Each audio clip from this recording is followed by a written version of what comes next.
তো আমার বন্ধুরা সবাই জিজ্ঞাসা করছে যে ইস্তেকার ভাই, এতদিন থেকে তুমি গাড়ি চালাচ্ছ, তো তুমি কি করলে বলো দেখি। তো ভাই দেখুন কি করলাম, এই যে দেখুন পুরো বাউন্ডারি দেখতে পাচ্ছ। এই যে বাউন্ডারিটা 2 বিঘে, কিছু কম 2 বিঘা আছে। এই জায়গাটা আমি কিনেছি ভাই। আর 2 বিঘে আমি মাঠের জায়গা কিনেছি, আর ঘর বাড়ি করলাম। আর এই যে দেখুন কত সুন্দর আমাদের পরিবেশটা, দেখুন গ্রামের পরিবেশটা। হ্যাঁ, কত সুন্দর লাগছে দেখুন। আমি অনেকদিন আগে ভিডিওটা বানিয়ে রেখেছিলাম যখন বাড়ি গিয়েছিলাম। আমি তো এখন আছি ফাইনালি, আমি বনগাঁতে আছি, কলকাতায় পেরিয়ে এসেছি। তো এখন একটু টাইমটা পেয়েছিলাম বলে এডিটিং করলাম। সবাই জিজ্ঞাসা করছিল যে ভাই তুমি কত কি করলে না করলে দেখাও।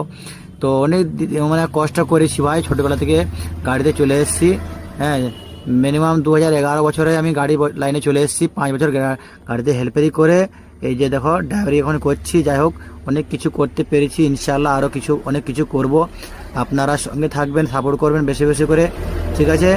তো কেমন লাগলো বন্ধুরা একটু অবশ্যই আমাকে জানাবেন, ঠিক আছে? ভালো লাগলে একটু শেয়ার করে দেবেন ভিডিওটা। Tata, bye bye.